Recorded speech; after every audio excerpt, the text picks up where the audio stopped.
We're live at Chicago Stadium, where a hot team resides. The Chicago Bulls have been on fire since Michael Jordan moved to point guard. Tonight, the Hornets will try to cool them off. Hi again, everybody. Gary Sparber along with Mike Pratt. The Hornets played extremely hard the other night against Portland, came up a little bit short in overtime, and that was especially disappointing, Mike, because the Hornets are in a very, very tough stretch of their schedule right now. Well, they certainly are, Gary. They're playing a lot of teams who are in the midst of contending, battling for spots in the playoffs. Starting here with the Bulls in New York and right on through the remainder of the season. The other teams, the teams we're playing, have something to play for. Now, there's been a real bright spot. About 10 games ago, Muggsy Bogues became the starting point guard for this Hornets team, and he has really come through in a big way. Well, he certainly has, and what he's done is deliver the ball. He's been the assist man. He's had a great year even before he got the starting assignment with the pass. And what he's done since he's taken over from Michael Holton is deliver the ball to the guy who's open, the guy Dick Carter wants to have the ball. And because of that, he's averaged almost 15 assists a game here in this stretch. Muggsy Bogues playing extremely well at the point guard position. Now, there have been a couple of guys who are no longer with the ball club, both guards. Michael Holton, who got hurt, and Ralph Lewis, who was waived. Well, with Michael hurt, what we're going to miss there is his defense. Muggsy has picked up the slack that he had assist-wise. Defensively, we miss Michael Holton. Ralph Lewis, a good athlete off the bench, but we picked up Sidney Lowe. Couple of additions that are really of interest. One, Sidney Lowe, who you all remember from North Carolina State. And the other, Greg Kite, who put in a nice performance just the other night against Portland. Well, Gary, as you said earlier today, he's a banger and a knocker, plays at the low post. Dick Carter wants him to play really physical inside, take up some slack. Sidney Lowe, the defensive player, to take up for Michael Holton. One piece of real good news. Kurt Rambis was not expected to be here. He is. We asked him what the changes have meant for the Hornets. Well, it affects any team, chemistry-wise, personality-wise. Coaches have a certain rotation, and players are used to playing with each other, and anytime that's disrupted for whatever reason, players uninjured, leads to your waiving players and picking up new players. There's an adjustment period that everybody has to go through. Your players start playing with players that they haven't played with all year, and the new players are trying to learn a new system. As far as the Chicago Bulls are concerned, they've become one of the real stories in the NBA, and the reason is they've moved Michael Jordan to the point, and since then, they've been very tough to beat. Well, they've been 10-3 with Michael at the point. It does a couple things, Gary. One, it gets him in the offense early with the ball. Teams can't try to cut him off and take the ball out of his hands. The other thing it does, it gives a better feeling of being able to have more shots and be in a greater part of the offense to his teammates when Michael starts the offense himself. And since that change took place, the Jordan-led Bulls have come up with some very, very big victories, a couple on the West Coast that you would not have expected them to get. But Michael Jordan and the Chicago Bulls, who've had some problems in Charlotte but have done very well against the Hornets here at Chicago Stadium. We're back with the lineups in the opening tap after this break.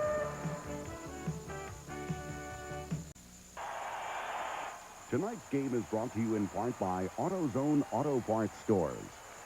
Tune in at halftime as your station, WHNS 21, announces our latest winners in our Charlotte Hornets ticket giveaway contest.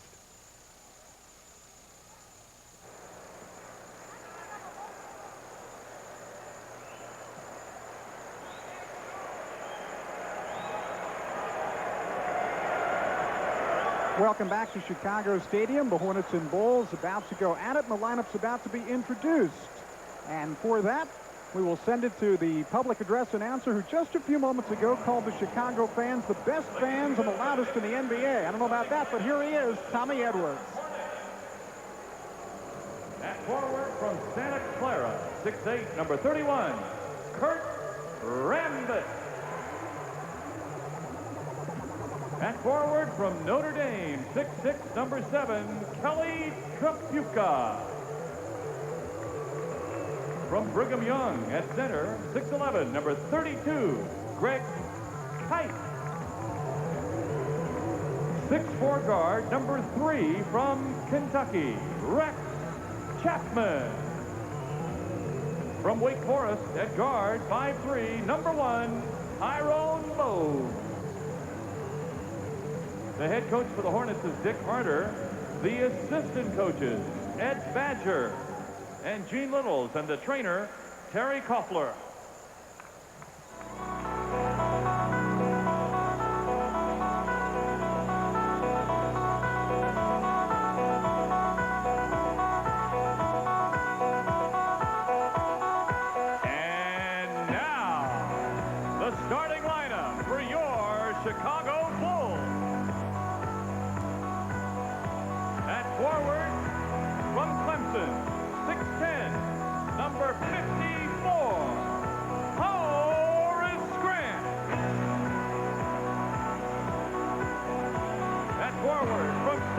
Arkansas, 6'7", number 33, Scottie Pippen. In the middle, from San Francisco, 7'1", number 24, Bill Cartwright. At guard from Notre Dame, 6'2", number 5, John Paxson.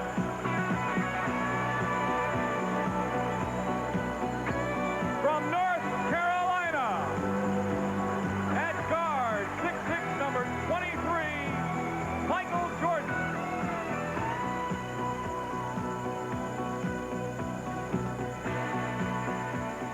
The head coach for Chicago is Doug Collins. And we'll check on the officials for the ball game tonight, who will arbitrate matters. As you look at Doug Collins, the Chicago Bulls head coach, Ed Rush, Bill Sarr, and Ron Garrettson. As far as the matchups are concerned, they're a little bit different since the Hornets have a new starting center, for one thing.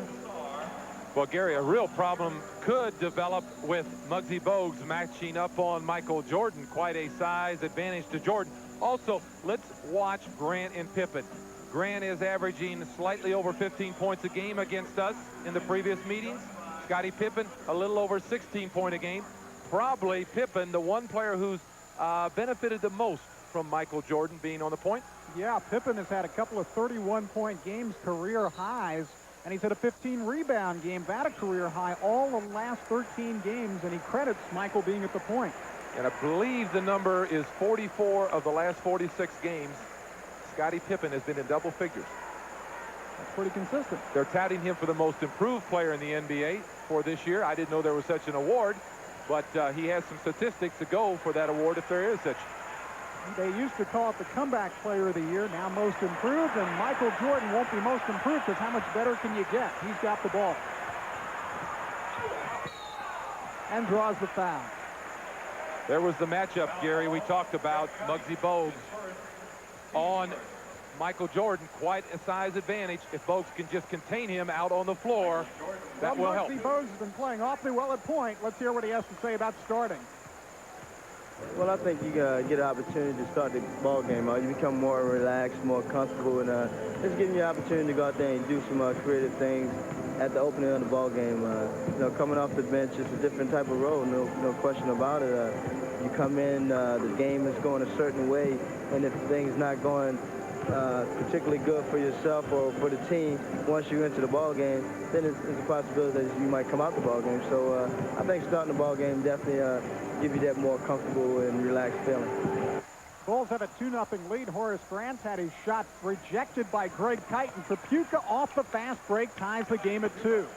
Hornets got back defensively very well that time, stopped the potential break, turned around at the other end, scored on their own break. Bill Cartwright. Cartwright, not a great rebounder, but the one thing he has given this team is a 7-1 guy who can score. Tough to block his shot. At the low post with his back to the basket, that is his specialty. 1 minute gone by, Bulls lead 4-2. Kurt Rambis to the basket. Kite was battling, but Horace Grant came away. With Paxson and Jordan, you've really got 2 point guards in there. Horace Grant. Paxson benefits from Michael Jordan at the point because he can spot up and shoot so well. Michael will find him. Going to get a kick called against the Hornets, or against the Bulls, I should say, and a new 24-second shot clock. 20 seconds. Timeout. Chicago. And a 20-second timeout is called for by Doug Collins. 6-2 lead, Chicago on top. Looks like Johnny Paxson got kicked in the ankle maybe in that congestion of people as the break developed for the Hornets. He's holding the side of his ankle. This is something they can ill afford because they already are having problems with Craig Hodges, who's got an ankle sprain, who they'd like to be starting at the 2 guard. There's the collision. It looks like possibly, oh, there it is, on the back, stepped on the side of Kurt Rambis's foot. Something that happens quite a bit, causing the ankle to roll over. And they can bring Sam Vincent into the ball game at the 2 guard position. He's played most of his NBA career at the point, but that's what they're going to have to do. Or they could move him to the point and put Michael at the 2. They've got their choice. They'll probably leave him at the 2 guard, and defensively, we must keep him on the perimeter, make him shoot the jump shots, don't let him penetrate. Bulls up 6-2. Rex Chapman has played well of late. Vincent picking up Muggsy. Nice move, Kelly. Cartwright on the boards to Pippen.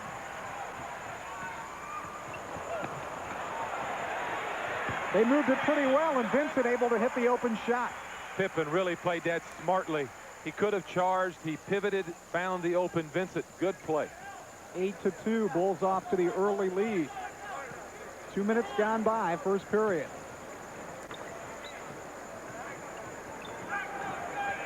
Chapman will fire. Rex Chapman. And Rex has got his first points of the evening. Used the pick well that time to free himself for that jumper. Scottie Pippen, if he can avoid foul trouble, that's been his nemesis. He is tough. Cartwright was pushed by Greg Kite. What Kite is attempting to do, Gary, is push Cartwright maybe a step to a step and a half out of his normal position, which is at the low post at the block. Hopefully that would throw him out of his rhythm, take him a little further than where he wants to be to shoot the ball. Bulls by 4, 9:38 to go first quarter. Scottie Pippen loose as he shoots from the outside. He's got his first basket. The Bulls so far here in this first quarter playing like a very top quality playoff team, moving the ball quickly, spotting up and hitting their shots. Chapman working with Greg Kite, but Chapman couldn't get it, and here comes Pippen, who's dangerous in the open court. So as soon as I say that, he throws it off his foot. Last touch, though, by a Hornet, or was it? It was off the side of somebody, a Hornet foot, but Pippen, as you said very well, a guy who can handle the ball at 6'7", a guy that thinks not only can play the 3 or small forward position, can play a lot of 2 because of that ball handling and shooting ability. Out of Central Arkansas, one of the better small college players ever to come into this league. There are a number of them. Jack Sikma with the Bucks and sprinkled throughout the league, but certainly Pippen was a find for the NBA and the Bulls. How about Charles Oakley, a fellow who was with this Bulls team just last year? Who could probably still help them. Oh, most certainly. Nice give and go, but Pippen missed the layup. Here comes Muggsy. Good job getting back by Chicago. Bounce pass that time might have gotten through. Air pass had no chance. And Michael Jordan, who has had 5 consecutive triple-doubles coming into this game. Bulls moving the ball very effectively. 12-4, Bulls on top. That much time remaining in the first quarter.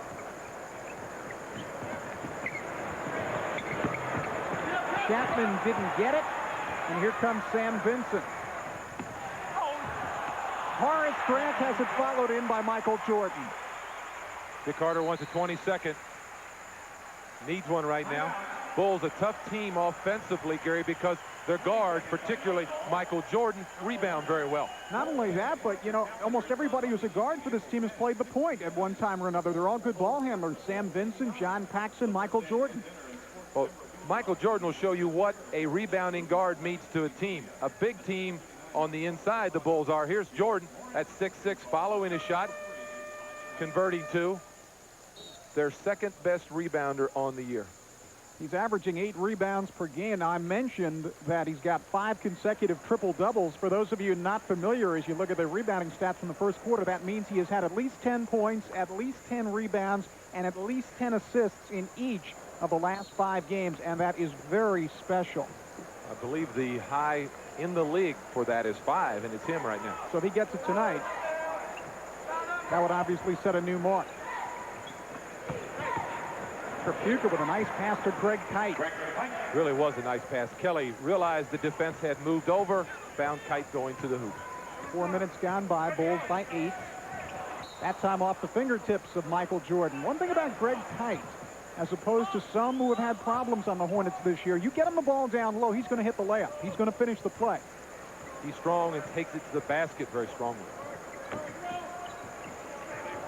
13 on the shot clock as Muggsy sets the play. Trapuka against Pippen, who's an excellent defensive player, got called for the foul there. Pippen has been in foul trouble in 11 of the last 12 games. In the one game he was not in trouble against New Jersey, he had 6 steals. Doug Collins likes Pippen because of his size, the long arms, and the quickness makes him an excellent defender. Chapman in three-point territory. Kelly will fire. Had 38 against Portland, and right now has point number 4. Trapuka did an excellent job of losing Pippen that time between 2 picks. Coming right up the middle, was wide open. Bulls by 6. 7:19 remaining first quarter.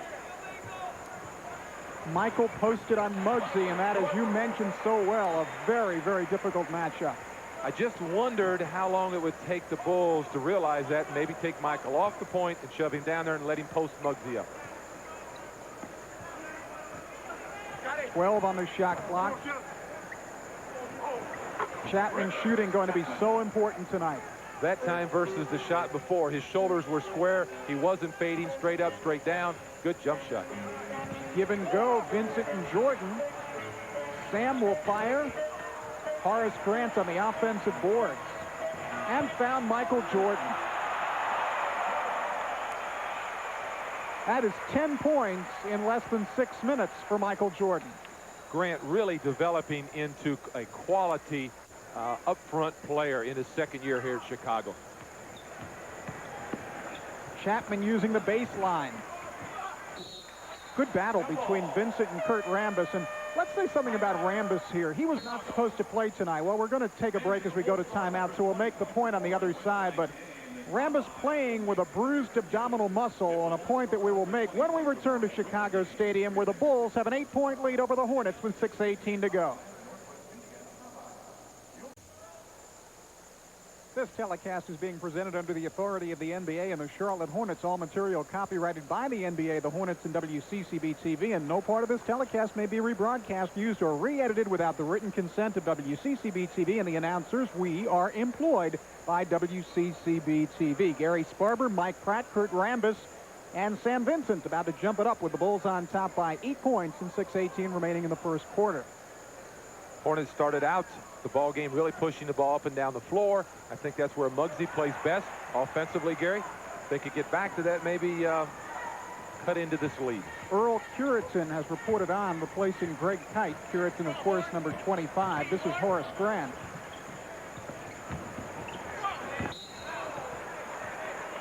Vincent was fouled by Kelly Trapuka.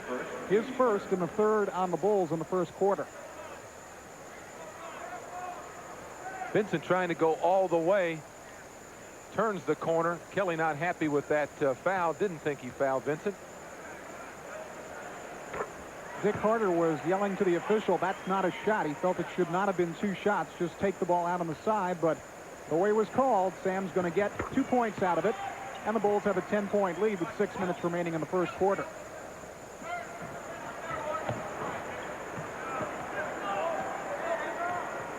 .15 on the shot clock. Muggsy Bogues. Down to 8 seconds on the shot clock. Got to find something now. Only 3 seconds. A couple of Bulls fight for it, and Muggsy comes away with it. Got a brand new shot clock. Doesn't need it. Goes to Kurt. Very well handled that time. Muggsy had a 3-on-1, had a Hornet on each side, made the proper decision, found the open man. Good job by Kurt to just push Horace Grant out, but Horace is going back in, and Kurt on the boards.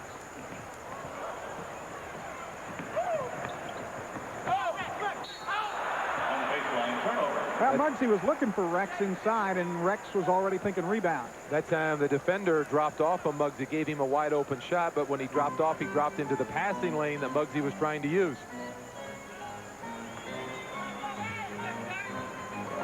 Scottie Pippen made a nice pass inside to Grant. Good one-bounce entry pass, and as a result, they got the second foul on Kelly Trapuka and the fourth on the Hornets in the period. Grant very tough in that paint. He's so tough that he draws our best defender, Kurt Rambis. And Kurt's got his work cut out for him, but quite a compliment to Horace Grant. Now let me make the point about Rambis. Rambis was not expected to play tonight. He did not take the team flight yesterday. He had an abdominal muscle pull or bruise, what have you, and the idea was when he woke up this morning, if he felt better, he would make the trip. Now, the Hornets aren't going to make the playoffs. This wasn't a game that was of critical importance to them, and yet Rambis got up, went to the airport, and here he is playing and starting with the pain. I mean, that is quite a move that I don't know what percentage of NBA players would have made. Not, well, I shouldn't say not a lot, but I'm going to tell you what, the ones who do, Rambis is at the top. He is about it. So that was the point I was trying to make. Thank you for bailing me out. Scottie Pippen with it. Bulls by 10. And again, Jordan posted up on Muggsy Bogues. Was Jordan tough on that? Bogues had a hand in his back trying to push Michael away from his spot. Michael just turned, shot the ball right over. Great touch. Jordan is 5 for 5. He's got 12 points all told. Rex unable to answer. Sam Vincent on the boards. And Scottie Pippen missed the layup.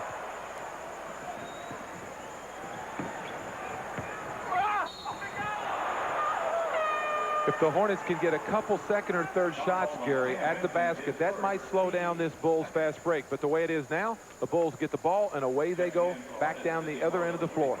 Kelly does a good job using his body that time, doesn't know Michael's behind him. Now Sidney Lowe into the ball game along with Brian Rowsome. Now, what Lowe does, Gary, is defensively take the situation away from Michael Jordan where he was posting Muggsy Bogues up. Yes, Muggsy was running the ball up and down the floor, making some good passes, but defensively, they had gone to a situation where they're posting him up, Michael Jordan, every other time. So Lowe has a better chance defensively in that situation. Lowe every bit as smart as Muggsy Bogues, every bit the playmaker, but does not have the physical quickness. Taller. Is taller. But no he is question, taller, right. Yeah. In this situation, the size is what we need at the block. Bulls by 10, under 4 minutes to go, first quarter. Jordan tried a blind pass inside, and now Michael's going to try to retrieve it, and does. Scottie Pippen. On the boards, Bill Cartwright. And Horace Grant, and that is something that the Chicago Bulls have not done well this year. Work on their offensive boards. They're the second worst in the league, but they did it well there. On the year, they out-rebounded us by 59 rebounds, yet in our series, they've out-rebounded us by quite a bit. Rex's shot wouldn't go, and Michael's coming back the other way. Bulls by 12.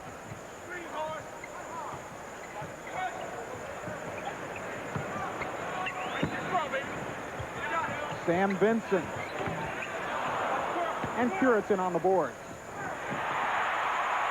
Jordan all over the place.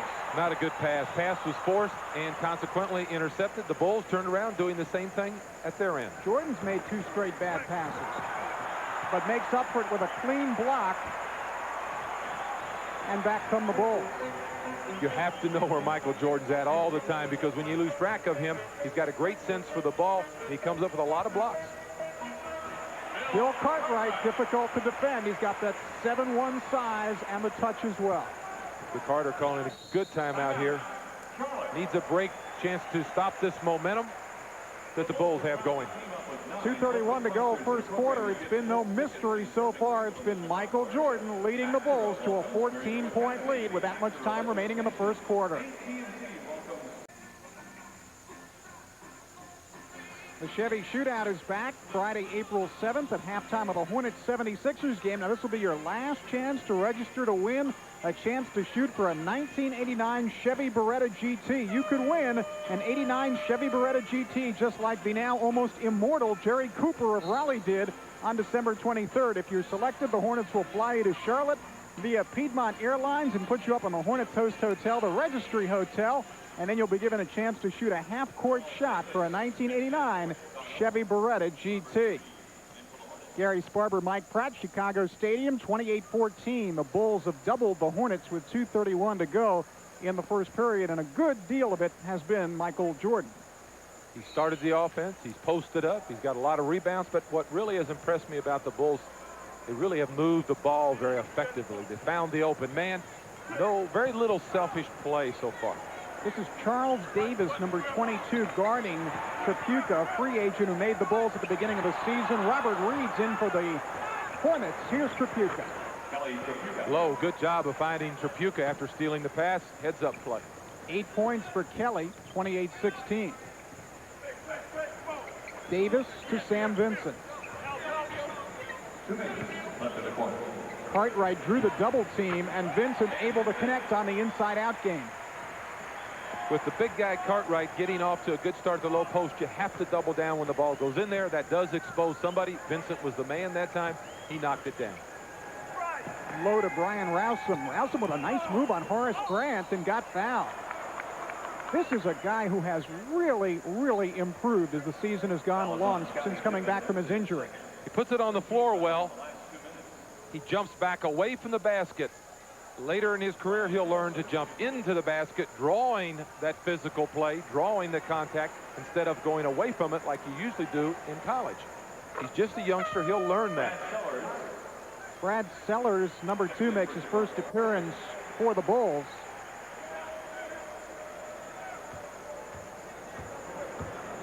A guy I would say that has to play well. If the Bulls are to make a serious drive in the playoffs, they need Sellers' contribution from the perimeter and some board work if they could get that from him. And that's not his strength, as we talked about before. Charles Davis, shot rolled off, and Trapuka's got the rebound. We're down to 1:23 to go in the first quarter. Robert Reed got the touch, and that's always a key wild card in the Hornets game. Does Robert have the touch? If he does, Hornets are so much more competitive. Little trap here by the Hornets. You're correct. Robert Reed gets off to a good start, Gary, and we could be in business. Sam Vincent threw it right to Brian Rousum. Look at that outlet pass for Trapuka.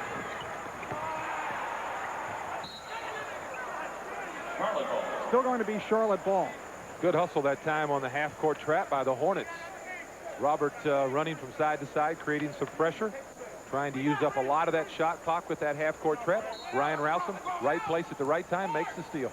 Trapuka off the inbound. Rousum battling, but it was taken by Charles Davis.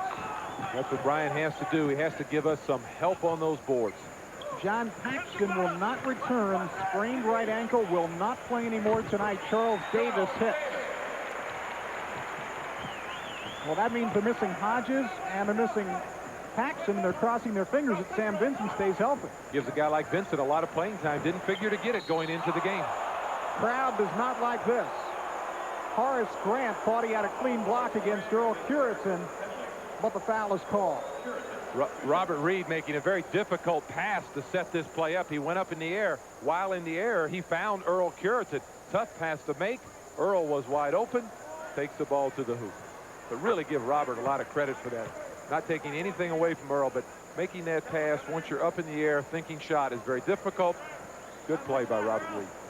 Clearly, Horace did get a piece of Earl's arm along with most of the basketball. Earl's lucky to be able to shoot that foul shot after that foul, huh? 32-22, and the trap still put on by the Hornets, and it works. Sidney Lowe joining us for the telecast. And that's why Dick Carter really thinks Sidney Lowe is a guy that could hang around long into next year, as Ed Badger gets a kick out of us having Sidney Lowe in our lap. But that hustle by Sidney, anticipation, defensively. Now, if you give me your choice, I'd rather Muggsy come falling over here as opposed to Sidney. Well, Sidney's bigger, but that's what I'm saying. Both of them play at a very high level of intensity, so they're going to be in your lap for a while anyway, Gary. Only 8 seconds on the shot clock. Good look by Trapuka to Rousum, not clean block. At the quarter, the shot doesn't go for Sam Vincent. Well, considering the outburst by Michael Jordan in the early going, the Hornets hung in rather well, got some good play off the bench, and they are within 10. After one quarter at Chicago Stadium, the Bulls 32 and the Hornets 22 as you look at Dick Carter.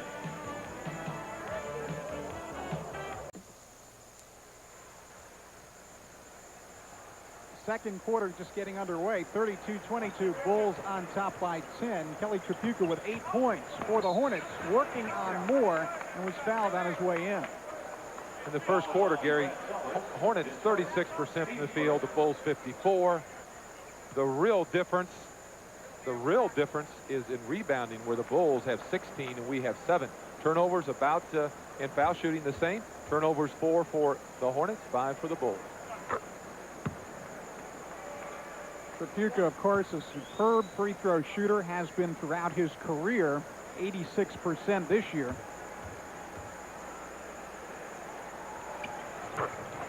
And Kelly pulls the Hornets within 8. Del Curry is going to come on and make his first appearance. Good to see him back in action. Del missed Saturday night's game against Portland with a sprained ankle. Said before the game his ankle was fine. Expected to play a lot tonight. Charles Davis. 7 on the shot clock. 4 on the shot clock. This is Corzine in the game. Almost got it to go down. And still going to be Chicago ball. Ouch. That time we had a lot of teal shirts. As you look at Doug Collins on the inside, had good rebounding position, just couldn't corral that one. Chapuka gets a well-deserved rest. Leads with 10 points. Michael Jordan on the offensive boards is Charles Davis. The job of guarding Michael Jordan now falls to Robert Reed. We've tried a little bit of everyone. Let's see what Robert can do with him. Size-wise, it's a standoff. Del Curry. Offensive foul is called against Earl Curitan. First personal foul on Earl, and that is team foul. Well, no team foul on the offensive foul, so it's 1 for the Bulls and none for the Hornets in the second period. When you set that pick offensively, you got to set it and be set. But what happened that time, Davis really working hard defensively, almost was around. Earl thought he would cheat a little bit, got caught for moving. 1 minute gone by, second quarter, Bulls by 10. Corzine. We hope he shoots a bunch of those, huh? Yeah, that'd be fine. Holding foul on Brian Rousum inside. That's his first personal and the first on the Hornets in the second quarter. Rousum has to battle, has to give up some fouls. Not the biggest guy on the floor. I like Rousum. He's really, really improved so much in so little time. Sellers was fouled on the shot, and the foul's going to go on Del Curry. His first and the second on the Hornets in the period.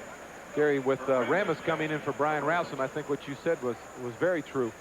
Brian, over the summer, it will be interesting to see his development because he got a taste of the NBA here in the last month or two after being hurt. Really his first real shot at it.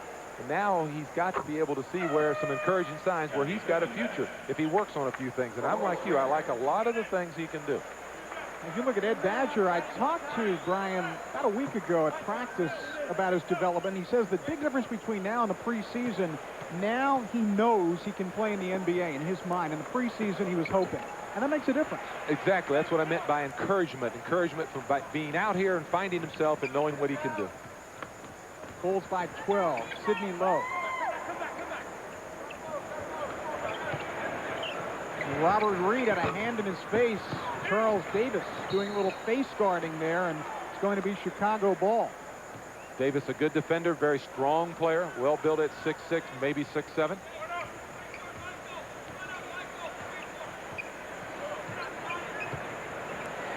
.10:09 to go first half. Bulls by 12.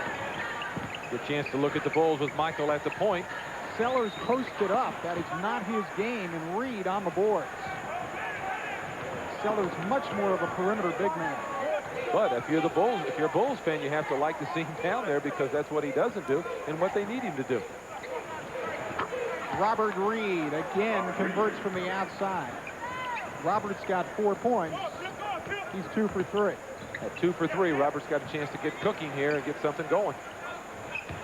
Hornets within 10, and off the give-and-go play, Charles Davis was pushed by Sidney Lowe.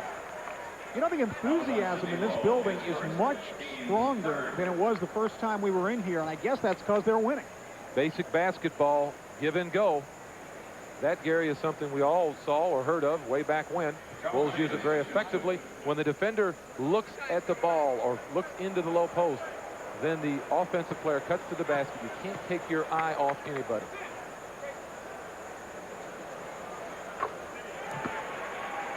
Charles Davis, Jack Haley, Will Perdue, all guys on the Chicago bench who normally do not get very many minutes.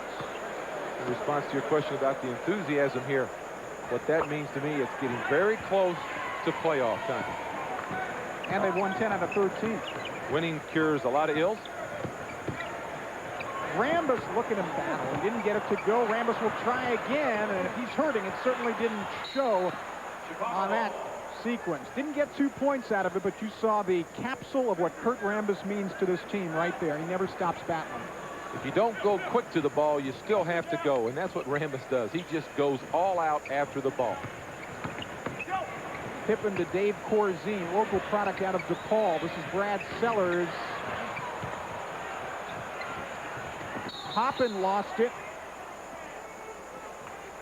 And the foul is going to go against Charles Davis of Chicago, his first and the second on the Bulls in the second quarter. That time the Hornets made a good effort to get position defensively, rebounding-wise, and consequently they didn't get the rebound, but they got the loose ball. And the object is to get the ball without giving the other team a second or third shot. Dave Hoppin, as you see, number 42 for the Hornets in the ball game. Reed behind Rambis. Davis on the boards. Davis has played well. Jordan found Sellers. And then he found the basketball. He just reached in and picked up the loose ball. Quick hands. Alertly found the loose ball. Foul was on Robert Reed, his first, the fourth on the team. There's the quick hands. The alertness of Michael Jordan turns a loose ball into 2 points. Jordan does everything well, so he might as well be a good free throw shooter too, 84%.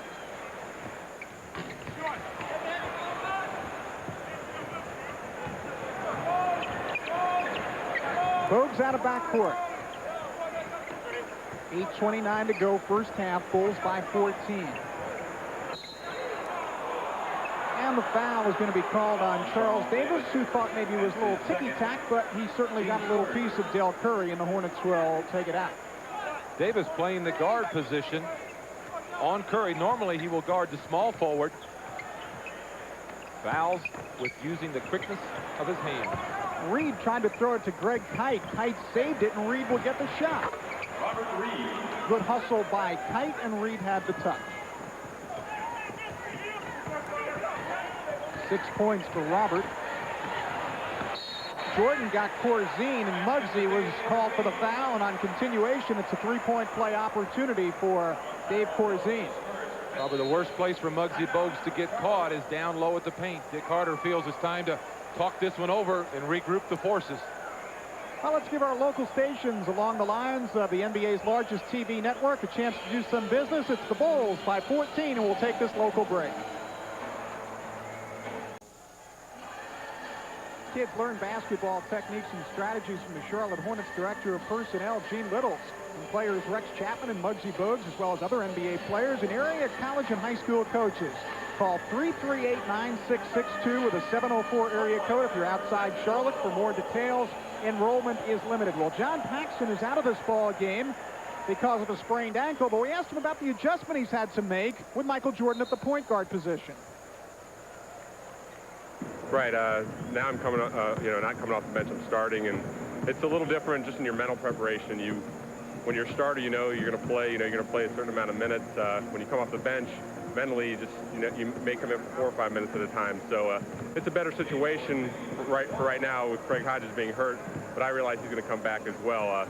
But we also get a chance to play alongside Michael at the point, and he creates so much, and the defenses run him so often that it gives us a lot of open shots. And it's been a real key for us having Michael at the point.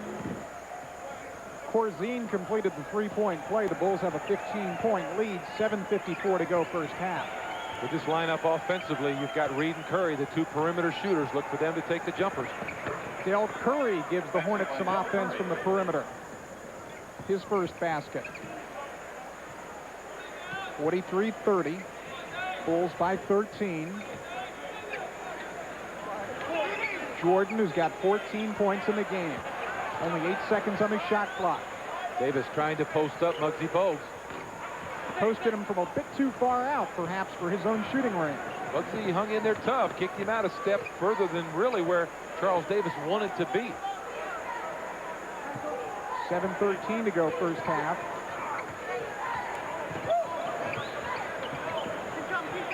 At the conclusion of our game, we'll pick a Hardy's player of the game as Robert Reed fires and Sellers rebounds. That's 2 times down the floor. Curry and Reed have taken the shots and should out of that offense with this lineup. Jordan came up short. Rambis to Bogues.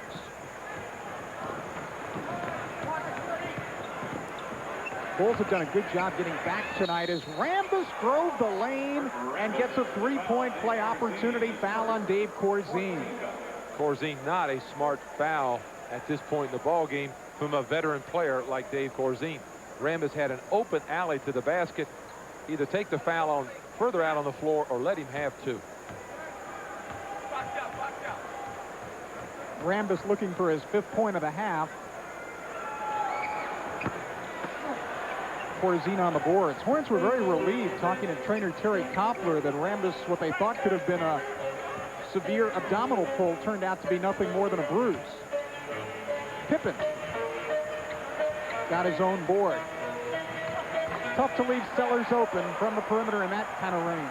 Pippen got the second shot. He was the shooter, got the second shot. Curry didn't step in front of him, which would have eliminated Pippen's ability to get that long rebound. Chicago out rebounding Charlotte right now 24-12, and that's probably the key stat in the game right now. We had a breakdown of how many were offense as Curry bottomed that one, and how many were defense. I think it would be overwhelmingly in favor of the offensive end.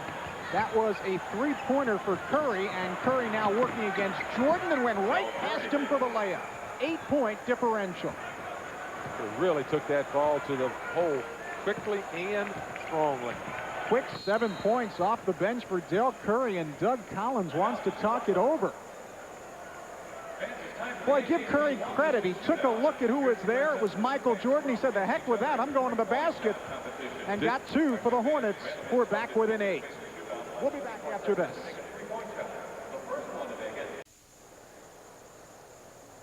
Welcome back to Chicago, 45-37. The Bulls on top of the Hornets. And let's take a look at some of the numbers when these teams have gotten together this season. Over the 4 games that we played previously, you can see the advantage to the Bulls. Rebounding is the one area that probably was the most critical in those 4 games, Gary. Of course, the Hornets did win one of those right before Christmas at the Charlotte Coliseum. Bill Cartwright back in the game makes his presence felt very quickly.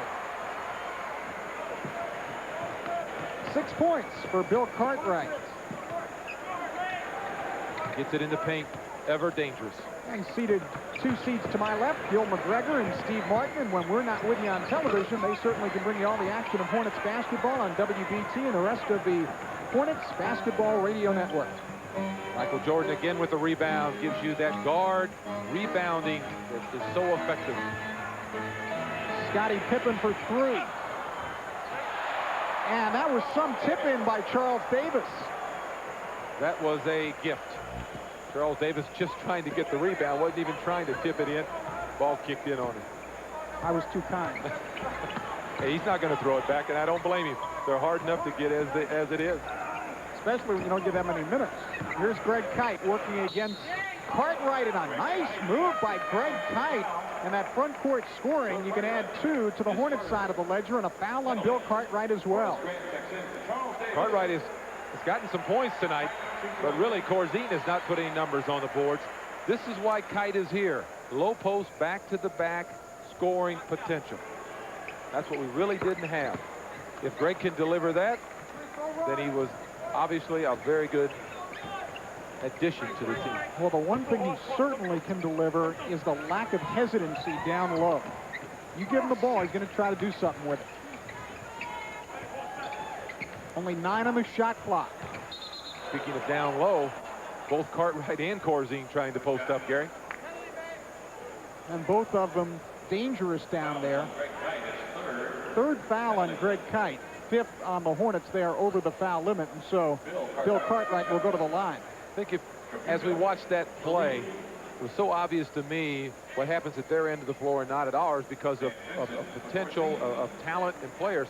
2 big guys trying to post up at one time as Reed sits down on the Bulls' end. At our end, we're now trying to work one guy into a low post-up position. Sam Vincent back in the ball game for the Bulls. Very tough to guard when you have 2 guys the size of Cartwright and Corzine posting up low at the same time. They've now given Corzine a rest, and Horace Grant is back in the ball game, but he's no bargain either. Oh, one of the better young players in the league. Cartwright's free throw makes it 51-40. Cartwright's got 8 points. This is Del Curry, 4:12 to go first half. At halftime, a feature on Brian Rousum of the Hornets. Still going to be the same way. With Trapuka and Chapman in, the offense now geared to them with Curry on the point, trying to spring him out for a jump shot. That time Pippen really did an excellent job on Rex, keeping him from getting to his position where he wanted the ball. Trapuka guarded by Jordan, who thought he went straight up in the air but got called for the foul. Boy, Rex has got a tough assignment. He's an outstanding scorer, but Scottie Pippen's so tough defensively. This is something we don't see very often. Trapuka very, very smartly gets Jordan off his feet and draws a foul. Most of the time, that foul doesn't go against Jordan with his status in this league. Credit Kelly Trapuka. As it was a pretty close call.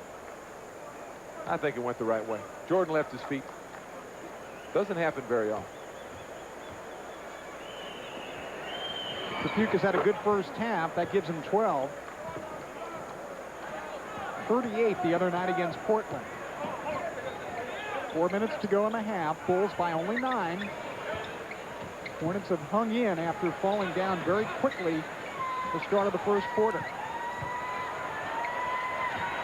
Bill Cartwright missed. Horace Grant on the offensive boards was fouled by Tim Kempton.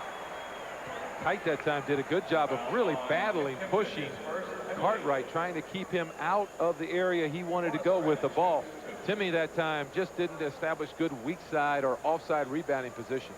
With a guy like Grant who's so active, Gary, you have to establish that position.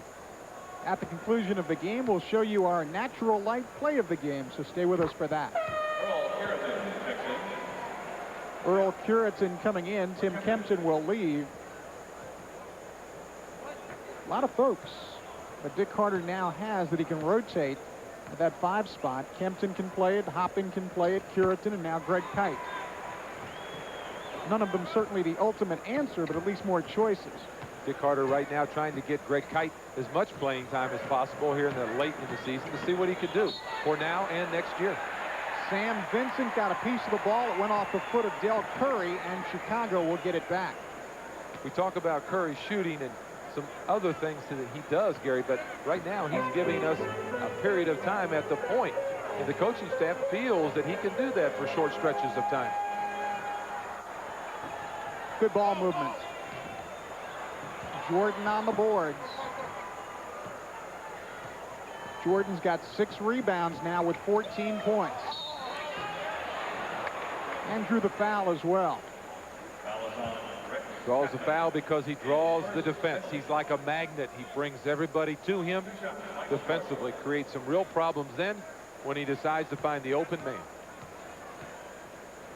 We don't have Jordan's number of assists as he looks for his 6th consecutive triple-double. Now I'm told he has 4. So he's already got the points. He's well on his way with the rebounds, and he's got 4 assists. And as we told you, he had 5 consecutive triple-doubles coming into the game. Amazing statistics we just saw on the screen there. Points, rebounds, and assists. That's a couple years for most people. Greg Kite tried to return it to Curry, but Sam Vincent's had the quick hands in the last 2 Hornet possessions. Vincent may be trying to stake himself to some additional playing time now. He's got the open shot there and sticks it. He may have earned himself some time in the 2-guard position. With Hodges and Paxson out now, Vincent, a guy who can really store up some brownie points with the coaching staff of the Bulls. Very important last 3 minutes of this first half now. Bulls are up by 15. Del Curry has the shot rebounded by Cartwright. Good fast break. Yes, it was. All the lanes were filled. The ball stayed in the middle, just like you would want it put on the blackboard at halftime or to start a game. 10 points for Horace Grant, and the Bulls have opened up a 17-point advantage. And they've done it quickly. Watch this fast break, just like you would put it on the blackboard. Bull on each side, a 3-on-1, and probably a guy that you wouldn't want to have the ball in a break situation at 6'9" coming at you. Bulls have scored the last 8 points to go from a 9-point lead to a 17-point lead, and certainly the Hornets would like to make a little mini run of their own before the half. I think one of the things that has hurt them that I touched on briefly Rex Chapman has been guarded by Scottie Pippen, and one of the key offensive performers for the Hornets. Tough to score against a guy who's bigger and an outstanding defender. I think I brought up the point one time where Pippen denied him the avenue to turn out within our offense, our motion type offense, which turns Trapuka and Chapman out. He just denied him with his size, kept him down, turned him away, which really messes up the flow of the offense, takes Chapman away from the ball. Let's show you what's happening elsewhere in the NBA. Washington desperately trying to catch Boston in the East, leading New Jersey 92-76. Boy, there's a battle in the Central Division. Atlanta and Cleveland tied at 82. And Indiana's been playing much better of late. They lead Houston by 5 in the second period. And in the Atlantic Division, Philadelphia leading the Knicks 102-90. Those two clubs have been having a war of words as well as a war on the court. And Miami and San Antonio, the Spurs have got an 8-point lead. The Knicks were beaten by the 76ers. Charles Barkley had some things to say about that. Then the Knicks went out and beat the 76ers, and now they're playing again, and the 76ers on top. That's always been a pretty strong battle, Gary. You grew up in New York. Yep. The Sixers and the Knicks and the Celtics. That's the old NBA from way back type rivalries. And I tell you what, with Charles Barkley, who always has something to say to somebody, he puts the fuel to the fire, I believe. Used to be Hal Greer and Mad Dog Carter and those types for the 76ers. The trap put on here by the Bulls. Chapman came up short. Grant strong on the boards. A little quick that time. Maybe a penetration against that trap might have created something for somebody else. Sam Vincent. This could be number 4 on Greg Kite. It is. And that is one problem he could have. Not good to get your 4th foul this early in the second quarter. Maybe if he would have held his ground, he might not have gotten the foul, but again, I'm not so sure that was much of a foul. Tim Kempton in for Greg Kite. Kite has a few words to say as he departs. That may get you a little satisfaction, but you still go to the bench. Not a happy camper, but it's not going to change the situation, huh? Not a bit. You see what Sam Vincent did on Sunday. Here's a guy who's been put in a tough spot. Tried to win a job in Boston, tried to win one in Seattle, finally did win one here in Chicago, and who beats him out but Michael Jordan? Now that's a tough set of circumstances. One of those guys that's caught between a point guard and a second guard. They can't find a home for him. Kelly Trapuka continues his scoring in the first half. He's got 14. He's 4 for 8 from the field. 1:36 to go till halftime. Basket does not count. Jordan was fouled before he started his move. Lowe moves over to try to help Rex Chapman with Michael Jordan. Fouls him right there. No question about it. The double team on the baseline. Exactly what the Hornets had to do. What Jordan didn't get was the basket, and it was a spectacular double pump that didn't count. Second foul on Sidney Lowe.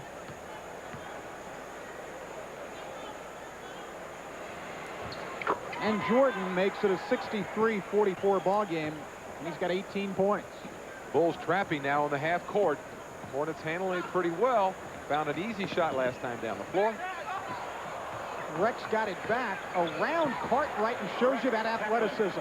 There's the penetration I talked about last time when he took that quick shot. That penetration against the trap as the ball is swung can be very effective. Chapman, good job. 1:08 to go first half. Cartwright against Kempton. And Cartwright just has a couple of inches on Timmy. Maybe one of the ugly, all-time ugly shots, but boy, it finds its way to the bottom of the net. Sort of like Sickman in Milwaukee. Doesn't look good, but goes down. Chapman's miss will still be in Charlotte ball. The time the Bulls didn't have their half-court trap in effect. Stayed back. Rex is now 3 of 12 in the first half. Now he's got Michael Jordan on him. Bad enough, Scottie Pippen, now Jordan on the defense. That Tim Kempton had good position, released just a tad bit too soon. Kelly was trying to deliver the ball inside. When he released, that allowed Cartwright to get a hand in the passing lane. The inbounds is stolen by Vincent. This should be 2. Not a good play. Bulls lead is up to 21. Half a minute to go, first half. Chapman was stripped. Here they come again. And Sam Vincent says, let's slow it down. You like to see Chapman go to the hole. The more he goes to the hole, the better player is going to be. He's just got to be stronger with the ball. Bulls will have to give it back to the Hornets with a 4-second differential between the shot clock and the game clock. Chapman all over Michael Jordan. He couldn't do any more defensively. Jordan still scores. And Kempton got it back for the Hornets. 6 seconds left to go in the half, and so the Bulls will get one more possession, 69-48. Jordan with a 20-point first half. Along with about 8 rebounds.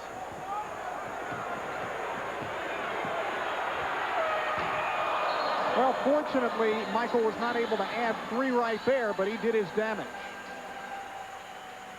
24 minutes in the books here at Chicago Stadium, and the Bulls lead the Hornets 69-48. We'll take a local break and then return to the Windy City. Portions of tonight's game are being brought to you by Allstate. We're at halftime at Chicago Stadium, and the Bulls have themselves a 69-48 lead over the Charlotte Hornets. Say, don't forget to stop by your Carolina Chevrolet dealer and register for your chance to win a new 1989 Chevy Beretta. The next Chevy Shootout is taking place on Friday, April 7th, so you be there for that.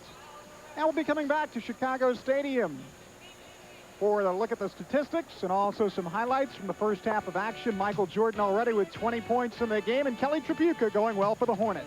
We'll be back. 69-48 is your halftime score. The Bulls on top of the Hornets by 21. And although the score does not reflect very good things for the Hornets in the first half, it was a very fine first half for one Kelly Tripucka. Certainly was, Gary. What Kelly did was shoot the ball from the perimeter very well, and he also took it to the hole. He went to the foul line 6 times, made 6, so he was able to combine the outside shooting that he's known for with also going to the basket, drawing some fouls, and getting to the foul line. Of course, no big surprise on the other side of the ledger. One Michael Jordan, who's come into this game red hot, has continued that way. 20 points, 6 of 7 from the foul line, 5 rebounds, had a couple very nice steals. Tough for us to defend. We tried the double team. We tried everybody one-on-one on him. Nobody in this league can play him one-on-one. Very few can play him when they double team him. Of course, even if you do find a way to guard Jordan, he can dump the ball off as well as just about anybody these days. As we look at our halftime statistics. Bulls 50%. They had a lot of shots around the basket, a lot of second and third shots, putback points. Free throws, they've been there 22 times.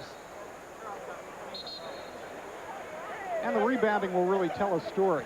Oh, I'll tell you what, and the offensive second and third shots the Bulls have gotten tonight have been very, very tough for us. 9 turnovers for us, not bad. 6 for the Bulls. Neither team known as a three-point shooting team. While Muggsy Bogues has been the starting point guard, the Hornets have been averaging about 13 turnovers a game. That is extremely good. In fact, if you did it over the course of the season, you'd lead the NBA. Muggsy's assist to turnover ratio, excellent. Rex Chapman as we start the third quarter. Hornets down by 21. 10 seconds on the shot clock. Rambis. Cartwright a little slow to get out on Kurt. Kurt wide open, mid-range jumper. Rambis now 3 of 6. He's got 6 points. Horace Grant. The problem was the position he got. He got it too low. Kurt trying very hard to front him, but Grant, a very effective player inside, shapes up very well. Tripucka had his shot partially blocked by Scottie Pippen, and back comes Michael Jordan for Scottie Pippen. And a three-point play opportunity. Kelly Tripucka got back. He was back with Pippen, equal to him, but lost track of the ball trying to find Pippen coming back on defense. When you lose track of the ball and your man, as you see Kelly had his head turned trying to find Pippen, you usually end up in trouble. Trouble gives the Bulls a 24-point lead. 1 minute gone, third period. Chapman's got Bill Cartwright to contend with, so he put a rainbow shot up. Boy, what an arc he had on that one. Well, he did. I'm glad he realized that was Cartwright because he adjusted for him. Excellent play by Chapman. And at the other end, Chapman trying to work the impossible task. Guard Michael Jordan gets called for a foul. He does what you have to try to do, is keep the ball out of Jordan's hands. Second personal on Rex, second team foul on the Hornets early in the third quarter.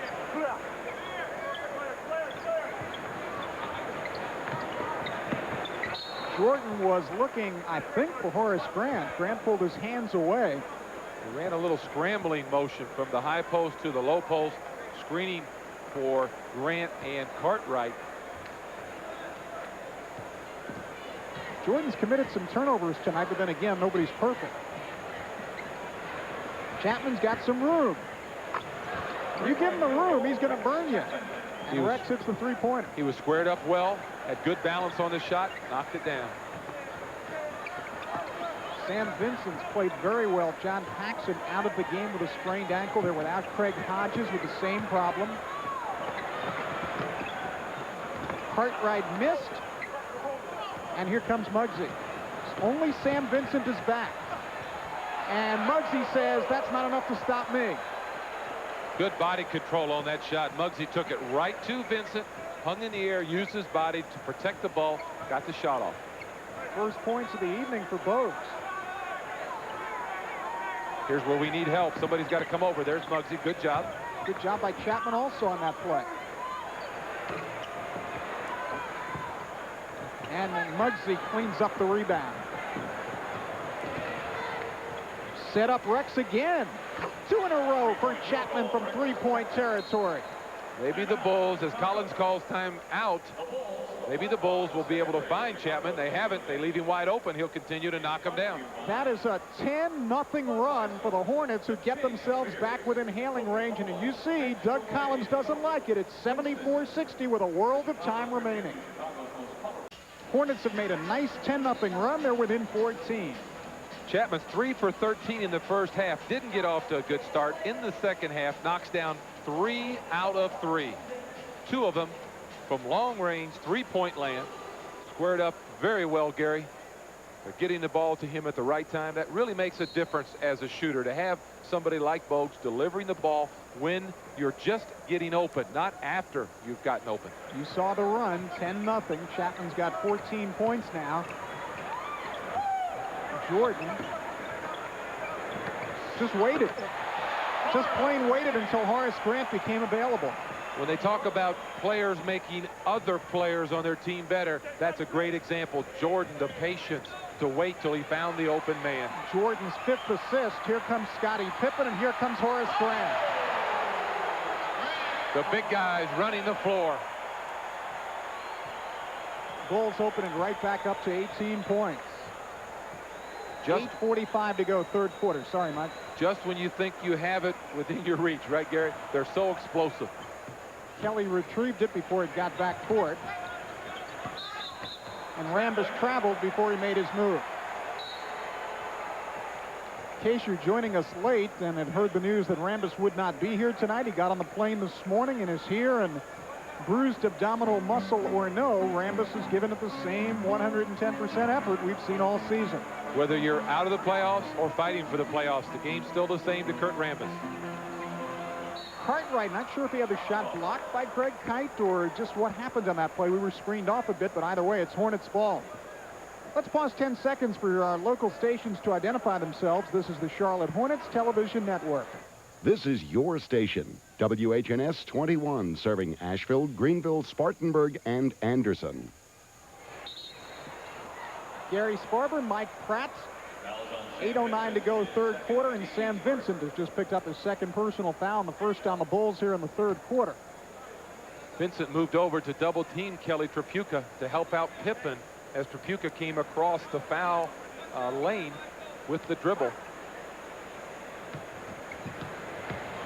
Chapman got right past Jordan. How about Chapman taking the baseline? He's got the quickness to do that, Gary. He can take it to the hole. Once he makes up his mind that he needs to do this to get to the foul line 8 to 10 times a game, He's got the physical abilities to go to the basket, hang, get the shot off. And that is point number 17 for Chapman, his first chance at the charity stripe this evening. The lead back down to 15, under 8 minutes, third quarter.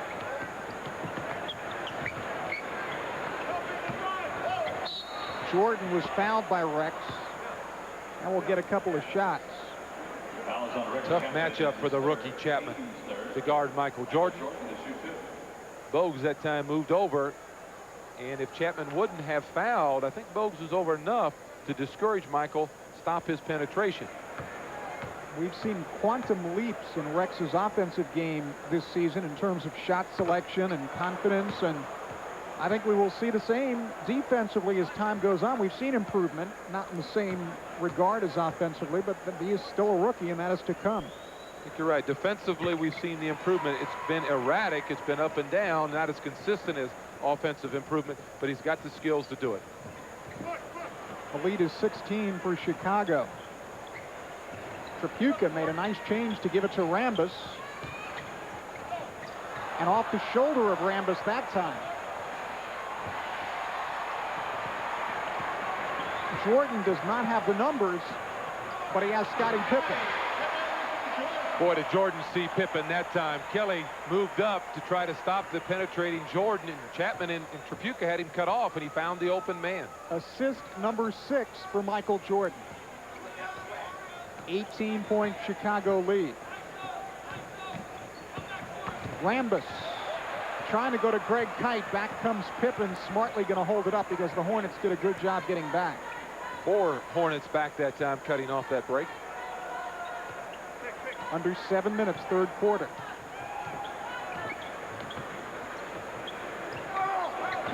Cartwright double teamed downstairs and got fouled.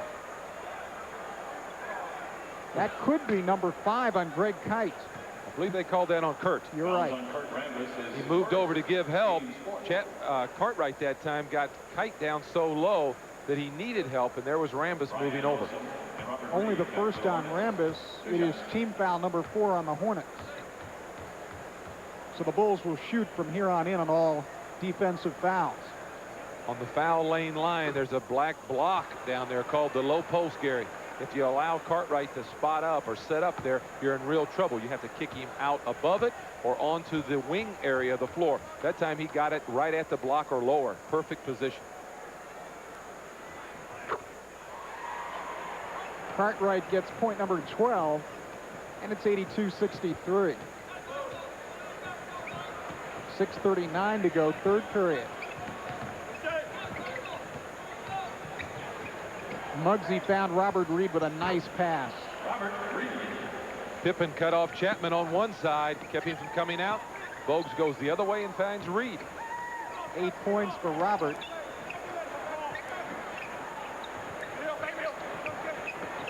Ten on the shot clock. Sam Vincent knocked away by Muggsy. Vincent got it back, just 5 seconds to shoot it. And Brian Rousum on the boards for Charlotte. Good defensive sequence that time for Muggsy Bogues. Put a lot of pressure on Sam Vincent. Now under 6 minutes, third quarter. Robert Reed falling away off glass. Robert Reed, how about that for a shot, huh? Love to see a guy use the glass like that, huh? We've seen him get into those zones this season where everything goes down. It'd be nice if that would happen from here on. Scottie Pippen can't answer. Kite on the boards. Chance to get within 13. Pippen shoots that time. All the Bulls had fallen back to get back to the defensive end. Nobody rebounded. That's not like the Bulls. Chapman again going baseline. Found Brian Rousum and rejected by Bill Cartwright. Rousum shows you a perimeter touch. Small run going here for the Hornets. As close as they've been in a while. They were down 21 at halftime, down by only 13 now. Jordan, Cartwright, and unlike some players, the Bulls, when Michael Jordan goes up to shoot, look to him knowing they might get the pass. It's a very good point, because many times guys stand around, they get lost, they don't go to the basket and expect the pass. Good point, Gary. Reed to the basket, and they call a foul on Horace Grant. His third. Third foul on Horace Grant, third on the Bulls in the third quarter.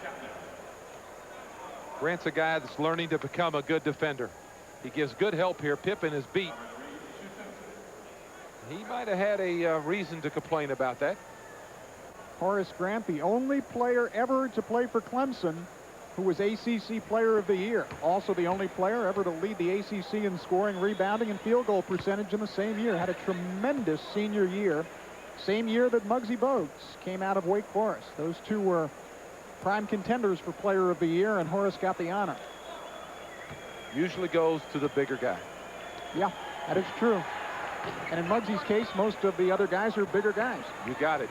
Muggsy was behind the 8 ball from the start, wasn't he? 84-71. Hornets very much in the ball game, down by 13. And that went off the fingertips of Brian Rowson. Still be Chicago ball with 14 on the shot clock and 4:38 left to go in the third quarter.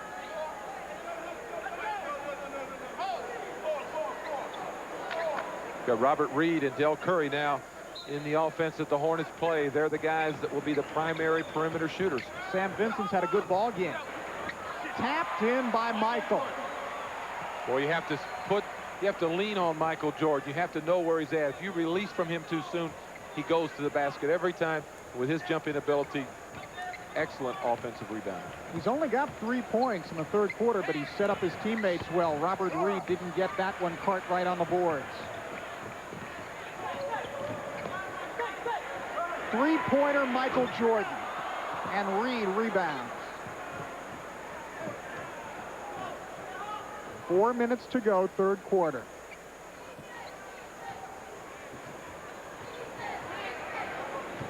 Ten seconds on the shot clock. Reach around foul Horace Grant. That'll be number 4 on Grant. Rowson got Grant on his back at the low post, exactly where he wanted him to get him. But Rowson releases a little too soon. He's got him on his back, and then he releases, allowing Grant to come around. Fortunately, Grant fouled in the process. You have to establish position, Gary, spread out, be big, and meet the ball. Doug Collins has got a rule. If you get 2 fouls in the first quarter, you're out. If you get 3 in the second quarter, you're out. If you get 4 in the third quarter, you're out. Grant picked up number 4. He is out. Bill Sellers is in. Corzine also in. And Curitin has replaced Kite for the Hornets. I think most coaches would go along or try to use that type of foul situation. Curry got himself too far underneath. Well, the tongue came out of the mouth, so you knew the Hornets were in trouble. The difference between when Del Curry gets himself too far under the basket and when Michael Jordan gets himself a little out of position like he does right here is that jumping, hanging ability, that hang time that Michael has that allows a few other things to develop while he's up in the air. That's really true. A lot can develop while he's up in the air. No question about it. And while he's hanging and while he's gliding and while he's moving, he's seeing all of it. He doesn't miss much, if anything. Jordan, of course, last year's MVP in the NBA and certainly battling Magic Johnson for that honor this year. 88-71, Bulls by 17. 3:25 to go, third quarter. Reed for 3. Vincent on the boards. Again, not many offensive rebounds in the second half for the Hornets. The first half we had 3. The Bulls had 11.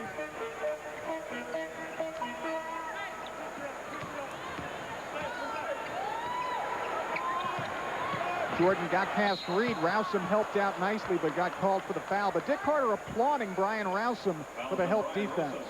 Dick knew that Brian did exactly as the Hornets had their game plan set.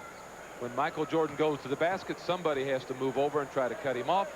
That somebody was Brian Rowson. And he wasn't very far from a clean block either. I really could be wrong about this, and that would certainly be nothing new, but I think Brian Rowson, we're seeing a developing story here that is going to be very exciting in the future. I really believe that. I think this summer and next year will be the real telltale time for Brian. How much he puts into off-season work and develops. Talking about a guy out of UNC Wilmington who just about nothing was expected from. Robert Reed. And it's 90-73. Bobby Joe Reed Gets it going offensively. That is 14 for Reed.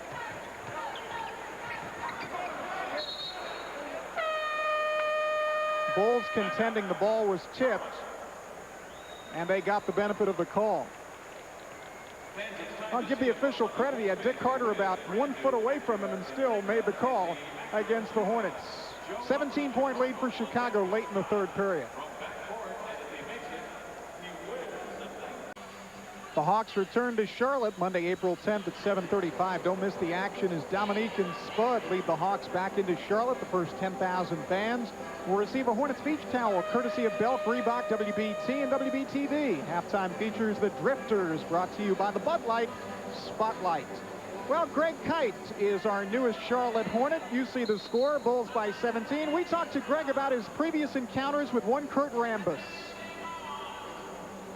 Oh, sure. You know, he was in there a bit more than I was, but I had the occasion a time or two to be in there and battle against Kurt, and I've always admired his style of play and his competitiveness. Of course, Greg Kite with the Boston Celtics, Kurt Rambis with the Los Angeles Lakers, and they banged more than once. I think the key word there that Greg used, it probably symbolizes Kurt the most competitiveness. He will fight you. And that goes for both of them. Sam Vincent. Reed has got Del Curry, and Joe Montana couldn't have thrown it better. Good lead on that. Allowed Curry to look over his shoulder like a wide receiver. Convert 2. 9 points for Del Curry. A lot of people expected Robert Reed to wear down late in the season. He's playing good ball. Talk about somebody who may wear down. That man right there with the ball. How much are they asking of him, and how long can he carry him? Scottie Pippen missed. Hornets with 2 minutes to go in the third period. A chance to get back within 13. That's as close as they've been in this quarter. Good decision that time by Muggsy. The Bulls back defensively. He realized it, pulled it out, play it on the half court. Del Curry came up short. Sellers on the rebound. Curry tried to steal it and got a foul for his efforts. Second foul on Del Curry. The Hornets are in the penalty, and so Bill Sellers will go to the line. Brad Sellers, excuse me. Scottie Pippen obviously very pleased with the way things have gone for him, as much as anything else, because he's only got 2 fouls, and that has been his goal of late. We told you earlier he'd been in foul trouble 11 of the last 12 games. Against New Jersey on Sunday, he was not in foul trouble, and here again tonight he's accomplished that, and that's the main thing he's working on as the playoffs come. He says very simply, with Michael at the point, I want to be in the game because good things are going to happen for me. Smart enough of a young man to realize that you can play without the ball and still score, particularly if you're playing with Michael Jordan. 1:35 to go, third quarter. Bulls by 16.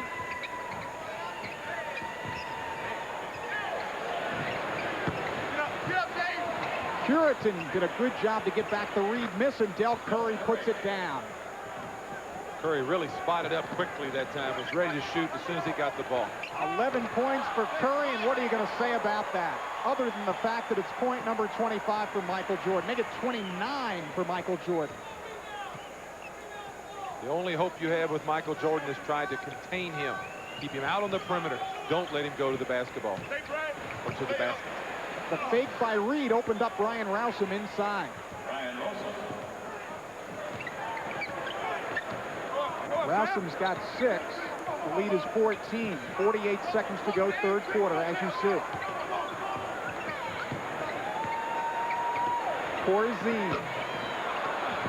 Rousum with the rebound, and a chance for the Hornets to go out of this third quarter very much in range.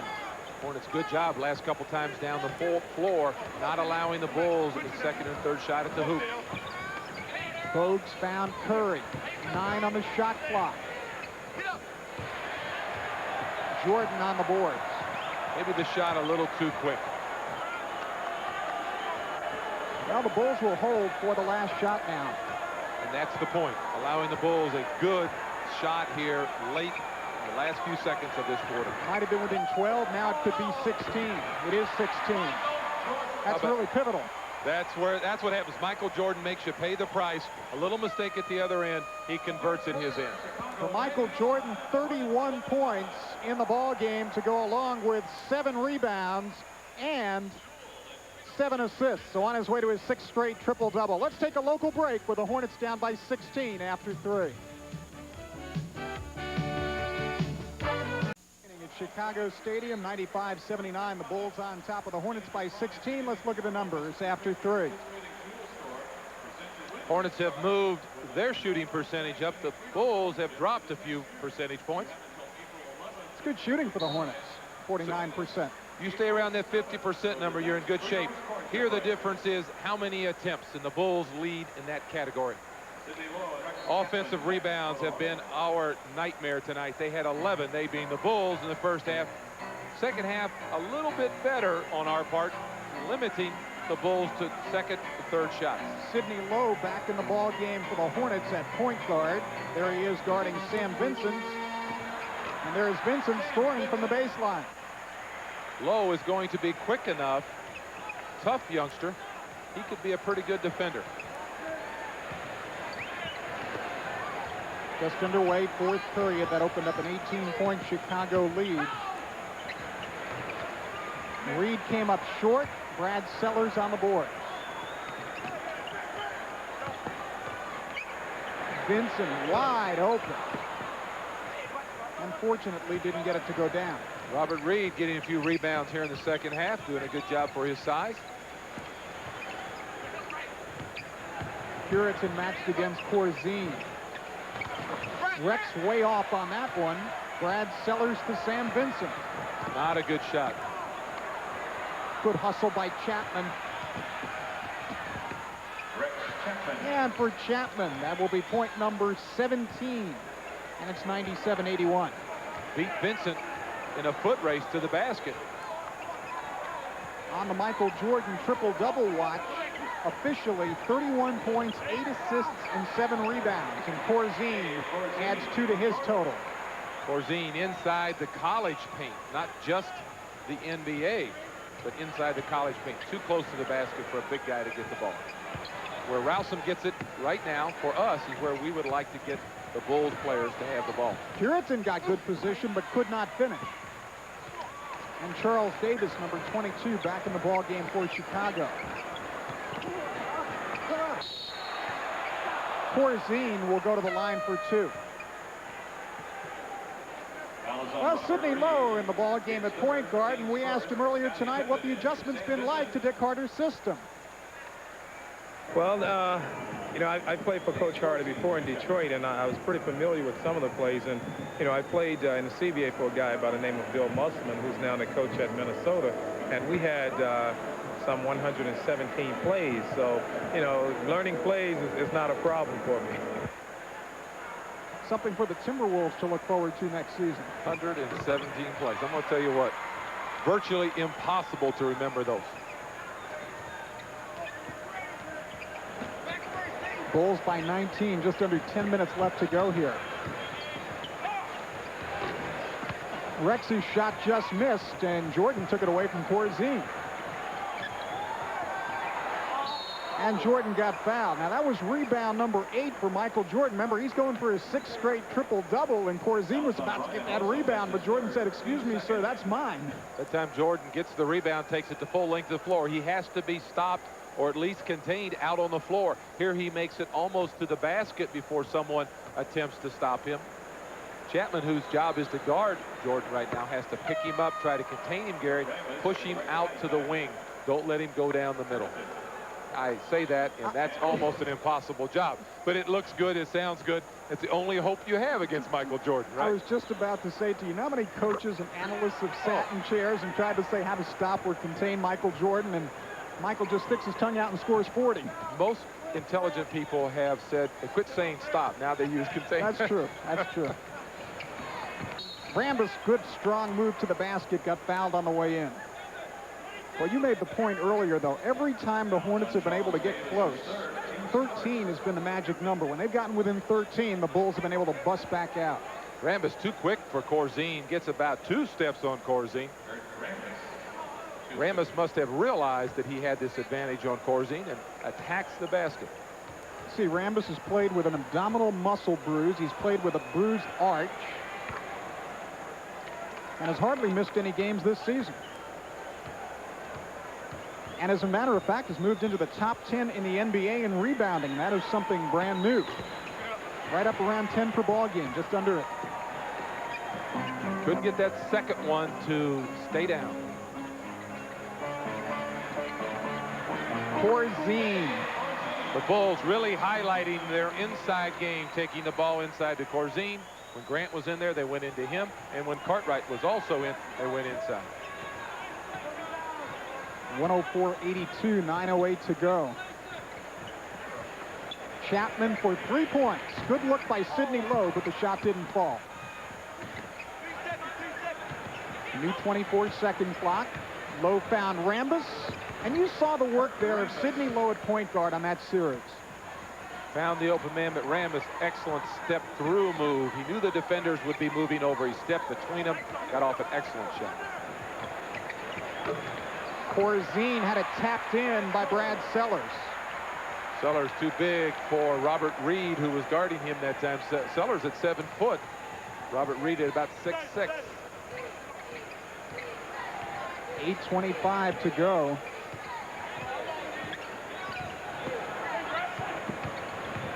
Sidney Lowe again gets it inside to Greg Kite, but he was stripped by you-know-who. Kite brought the ball down to his waist. Jordan, easy job of picking his pocket. Sidney Lowe gave up the body to get the charge from Corzine. And Michael Jordan, by the way, in addition to all the other numbers we've given you, averages 3 steals per ball game, and he got one right there. There's the ball down around the waist. When big guys do that, you allow guys smaller than you to enter into the game. Michael Jordan gets a lot of blocks off the ball. People lose track of him. He's got an excellent nose to the ball, and he can jump, enabling him to get a lot of blocks.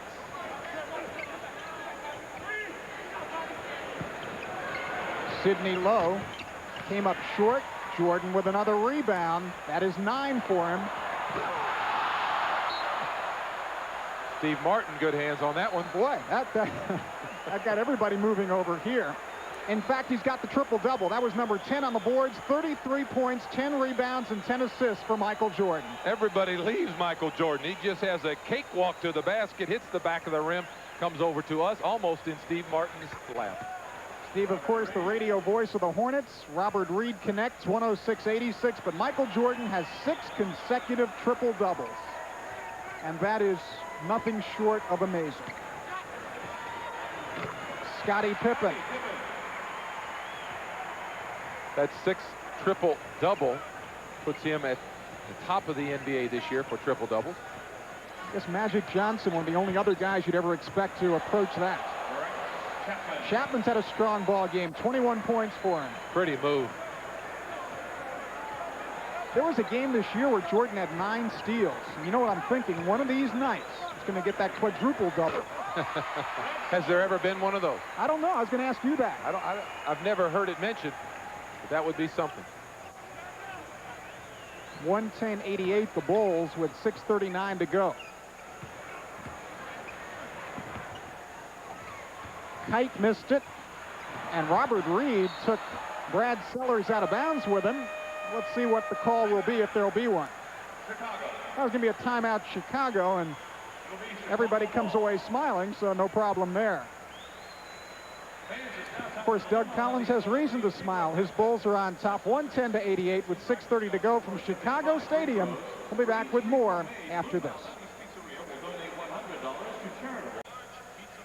Gary Sparber, Mike Pratt from Chicago Stadium. 6:30 left to go in your ball game. 110-88. The Bulls on top by 22. And Michael, how would you assess the Bulls as far as their chances in the upcoming playoffs with what you see?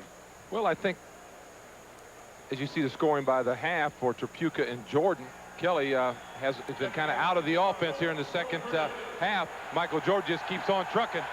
I think the Bulls will go as far as Michael Jordan can carry him. If they wear him out trying to get that 50-game win situation or that home court advantage, I think that they've got a chance, if they don't wear him out, to be a real competitive team in the playoffs. Not with Detroit or Cleveland. Charles to cause some Davis. problems. Excuse me. No problem. Charles Davis with the offensive move. 6:09 to go in the game. Blocked by Brad Sellers. And Trapuka got himself on the board there. Three-point play opportunity for Kelly. He's got 16 in the game. Kelly goes back to trying to go inside with the ball, get to the foul line, which is good. The first half, he was 6 for 6 from the foul line. Boy, Jordan's done it tonight with 10 of 15 field goals and 13 of 15 from the line. 10 rebounds, huh? It's not bad for a point guard. Every night. Brad Sellers, tight on the boards. His outlet pass was blocked. Charles Davis. Good rebound by Kite that time, but he forced the outlet pass in a situation like he's in where he's trying to show Dick Harder some things he can do and possibly get additional playing time the rest of the season. He's got to take his time and make the sure outlet pass. We're not in any hurry in this situation. Good look by Kelly Trapuka to Kurt Rambis. 11 for Rambis. Kelly used a pick. Kurt Rambis rolled to the basket. Good look by Trapuka. 5:17 to go in the game.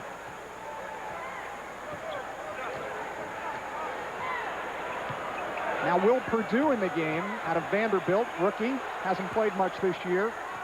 Wearing number 32, just set a mean pick on Chapman and ran a pick and roll and was fouled by Sidney Lowe. Now Perdue will do those things. He will battle. He's tough. He'll set the picks. The problem with him, I saw right there, is Michael Jordan goes to the bench to a very nice round of applause.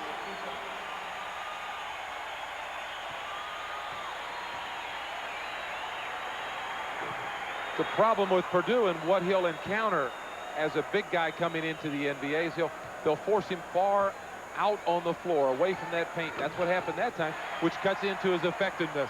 As he gets playing time and experience, he'll learn to shape up low and battle for that in-tight position at the low post.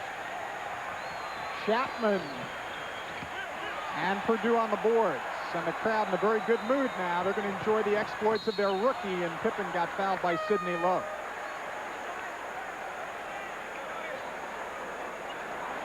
Third foul on Sidney Lowe, the fourth on the Hornets in the final period.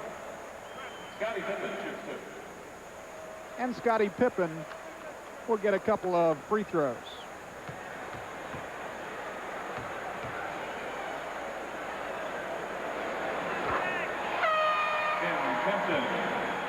Scottie Pippen is 66% free throw shooter, and Tim Kempton back in.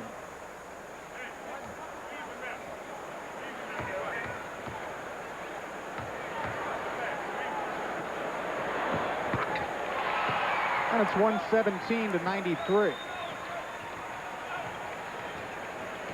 Sidney Lowe.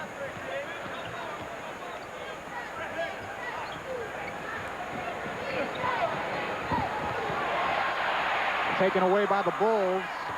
Here's Vincent. And Perdue with what they used to call at Vanderbilt a perdunk. And Dick Harder needs a timeout here. That time Timmy Kempton has to step out and meet the pass. Kelly tried to feed him at the high post when he was wide open, but he's got to meet the pass. 4:24 to go in the ball game from Chicago Stadium, and the Bulls have got it all their way now, 119 to 93. We'll be back.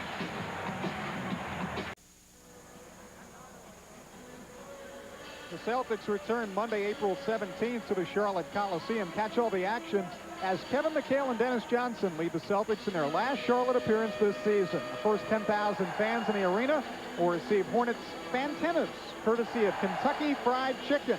And halftime features the Star Flyers, a world-class freestyle Frisbee exhibition. That's all coming up on Monday the 17th. Fourth quarter shooting, Gary. The Hornets 6 for 15. The Bulls 9 for 12. The Bulls have been to the foul line 8 times, converted 6. The Hornets 2 for 3 from the charity stripe. Dave Hoppen back in the ball game for the Hornets. And I think that Dick Harder would like Dave Hoppen to be able to, as we look at some NBA Finals, Washington over New Jersey, 104-96. Cleveland broke open that game with Atlanta. Cleveland still playing so well. By 14, they win it. Philadelphia knocked off the Knicks. They've beaten them 2 out of 3, and our next TV game is the Knicks and the Hornets. Cleveland trying to catch Detroit in that best record race. Cleveland came into Chicago right in the middle of their Chicago streak and beat the Bulls last Friday night. Very impressive. But have the Bulls been hot? And you can see why. They played very well together. And even without Craig Hodges and now John Paxson, things looking up for the Bulls. This is Jack Haley out of UCLA making his first appearance. Purdue. See, that's too far from the basket for Will Purdue. I think off the result, that would be a fair statement.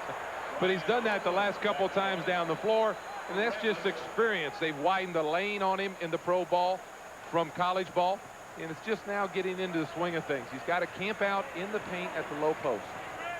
Point I was trying to make before on Dave Hoppen, I think the Hornet coaches would like him to take a cue from Greg Kite and combine his skills with Greg Kite's aggressiveness. Rousum hits from the outside. I think Dick Harder would agree with you on that. 8 points for Brian Rousum. Charles Davis.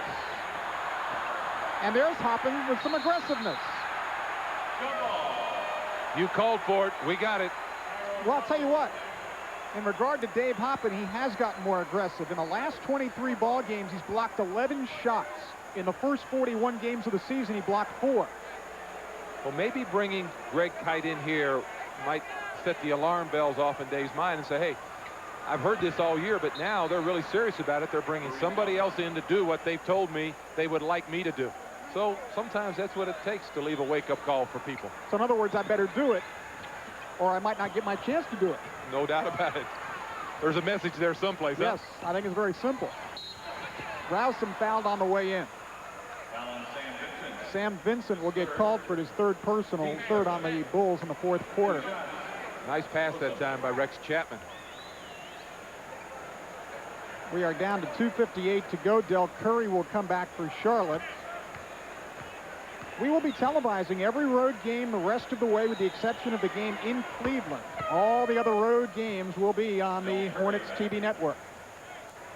There's Del Curry coming on. Kelly Tripucka will leave. Tripucka out with 17 points. 7 of 7 from the charity stripe.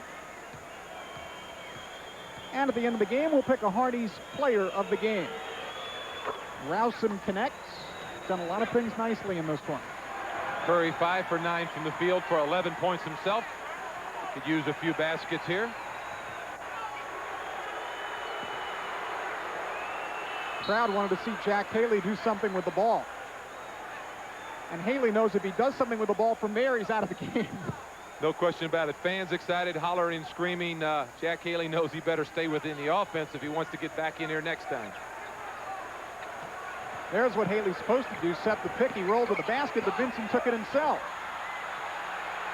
Purdue.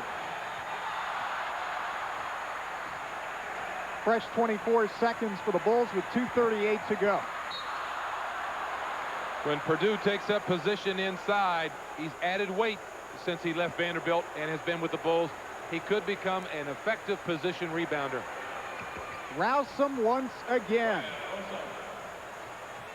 Nice lean into the basket that time by Brian Rousum. He didn't fade away. He took it, leaned in, shot the ball. 12 points for him. Rousum 4 of 6 from the field, 4 of 4 from the line. At the conclusion of our game, we'll show you a natural light play of the game. Under 2 minutes now, 6 on the shot clock. Purdue. Again, a little bit too far from the basket. Pass a little bit behind Rex Chapman. In all fairness to Purdue, he's gotten very few minutes this year and played in very few games. So his development, quite frankly, he hasn't had a chance to develop in-game action very much. He will see a lot of playing time in the summer leagues.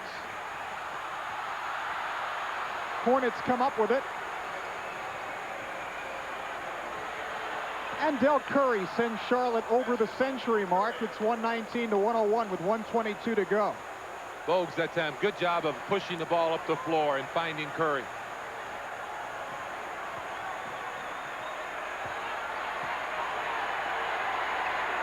And Brad Sellers able to hit from the outside. And the fans are really into it at this point.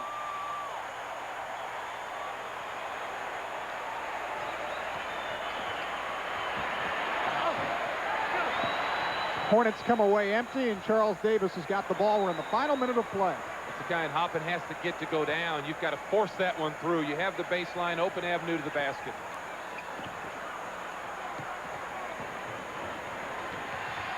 Not a good pass, Rex. Don't need to do that right now. Take your time, push it up on the dribble. We're down to 34 seconds left. Vincent didn't hit, and it's going to be Charlotte ball. So the Hornets will look forward to Friday night action against Philadelphia at the Coliseum. We saw Dick Harder there, still into the ball game with 25 seconds. Bogues to rouse him. Haley pushed him out.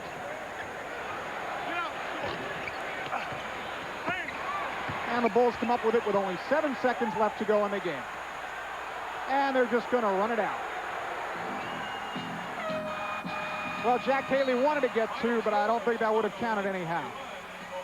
Your final score, the Chicago Bulls 121, the Charlotte Hornets 101, and we'll be coming back to Chicago Stadium with post-game activities. We'll try to have a guest for you from one of the two clubs, have our natural light play of the game or Hardy's player of the game. All of that when we return to Chicago after this.